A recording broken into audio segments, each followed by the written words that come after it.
রাস্তা তৈরির কাজ শেষ হয়নি, তার আগেই উঠে যাচ্ছে পিচ, আর এই নিয়ে এলাকাবাসী চূড়ান্ত ক্ষুব্ধ। জামুরিয়ার আনন্দপুরে দুর্নীতির অভিযোগে সরব হয়েছেন স্থানীয় মানুষজন। নিম্নমানের রাস্তা তৈরির অভিযোগ তুলে কাজ বন্ধ করে দিলেন তারা। রাস্তার জন্য ৮০ লক্ষ টাকার টেন্ডার পশ্চিম বর্ধমান জেলা পরিষদে।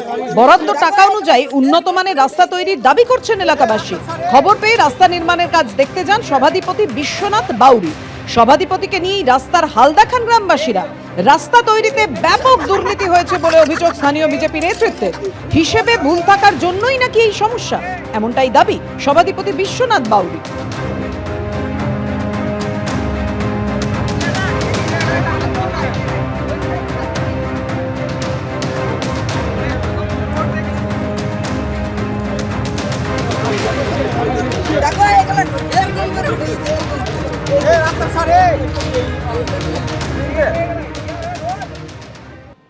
হুগলি শ্রীরামপুরে আক্রান্ত প্রতিবাদী বিজেপি কর্মী। সাট্টা খেলার প্রতিবাদ করায় মারধর করা হয়েছে, এরকমই দাবি আক্রান্ত বিজেপি কর্মী।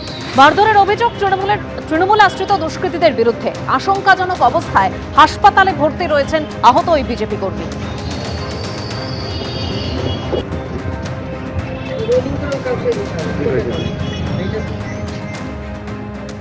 আজকে বারুইপুরে অভিষেক বন্দ্যোপাধ্যায় সভামঞ্চে একটি র্যাম্প তৈরি করা হয়। কি কারণে এই র্যাম্প, সেই র্যাম্পের বিশেষত্ব ব্যাখ্যা করতে গিয়ে অভিষেক বন্দ্যোপাধ্যায় বলেন, এই র্যাম্পে আজ ৩ জন ভূতকে হাঁটাবো। এদের 2 জনের বাড়ি মেটিয়াবুরুজ, আরো একজনের বাড়ি কাকদ্বীপ। এদের নির্বাচন কমিশন মৃত বানিয়ে দিয়েছে। আর কি বলেছেন অভিষেক বন্দ্যোপাধ্যায়, দেখুন। র্যাম্প হয়েছে, সবার খুব কৌতূহল কেন র্যাম্প হয়েছে। এই র্যাম্পে আজকে আমি 3 জন ভূতকে হাঁটাবো। 3টে ভূত।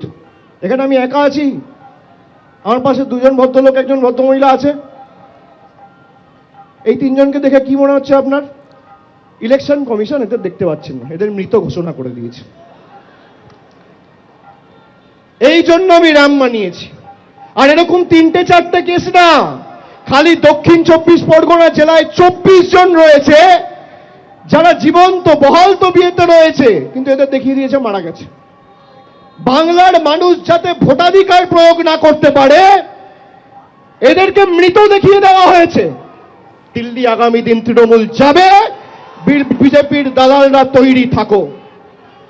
ভ্যানিশ কুমার তৈরি থাকো, তৃণমূল দিল্লিতে যাবে। অভিষেক বন্দ্যোপাধ্যায় যে 3 জনকে আজকে র্যাম্পে হাঁটিয়েছেন, অভিষেক বন্দ্যোপাধ্যায় তিনি বলেছেন এসআইআর এর যে খসড়া তালিকা সেখানে তাদেরকে মৃত দেখানো হয়েছে এবং তার জবাব এসেছে কমিশনের তরফে। সূত্রের যা খবর, সংশ্লিষ্ট জেলা নির্বাচনী আধিকারিকদের থেকে রিপোর্ট চেয়ে পাঠিয়েছেন সিও।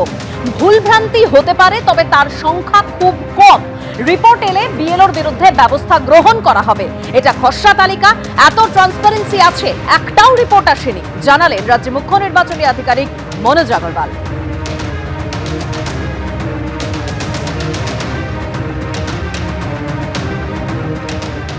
আর অভিষেক বন্দ্যোপাধ্যায় আজ যে 3 জনকে র্যাম্পে হাঁটিয়েছেন, সেই পরিপ্রেক্ষিতে বিজেপি নেতা সজল ঘোষ কি বলেছেন শুনুন। যে 3 জনকে উনি দেখিয়েছেন, সে 3 জন সম্বন্ধে এক্ষুনি আমি মন্তব্য করব না, কারণ বিহারে রাহুল গান্ধী, তেজস্বী যাদবরা এরকম অনেক মৃত জীবিত দেখিয়েছিল, পরে সেগুলো সবকটাই নির্বাচন কমিশন ক্ল্যারিফাই করে দিয়েছেন। তা সত্ত্বেও বলছি, যদি ভুল হয় সেটা দুর্ভাগ্যজনক। সেই দুর্ভাগ্যজনক ভুল যাতে না হয় তার জন্য সংশোধনের টাইমও আছে। অতএব ওই রাজনীতির রঙ্গমঞ্চে ফ্যাশন শোর ক্যাটওয়াক নামক ড্রামা তিনি বন্ধ করুন। তার যদি বক্তব্য থাকে সেগুলো স্পেসিফিক করুন। আর ওই খিচমেরি ফটো মার্কা রাজনীতি বাংলার মানুষ অনেক দেখে নিয়েছে, ওসব দেখিয়ে লাভ হবে না। এসআইআর কি তুমি ওই যে 3 জনকে দাঁড় করিয়ে থামাতে পারলে? থামাতে তো পারোনি। গত পরশুদিন আসলে ওকে আঙুল তলি দিয়ে নির্বাচন কমিশন গেট আউট বলে গলা ধাক্কা দিয়ে তাড়িয়েছে। পশ্চিমবঙ্গের মানুষ আগামী 26 ওকে তাড়াবে। প্রথম রাউন্ড সেমিফাইনালে एसआईआर থেকে বাদ চলে গেছে 58 लाख। ये तो पहले झांकी है, अभी काशी मथुरा बाकी है। 14 ফেব্রুয়ারি দেখবেন তৃণমূল বলছে আমরা ভোটে লড়ব না, ভোটার লিস্ট থেকে আরো অবৈধ ভোটার, ভুয়া ভোটার, আর লাভলি খাতুন নাকি খাতুন, এদের মতো বাংলাদেশি মুসলিম অনুপ্রবেশকারী রোহিঙ্গা মুক্ত ভোটার লিস্ট হবে। এসআইআরে কি হতে যাচ্ছে তার ট্রেলারটা দেখেছেন তো?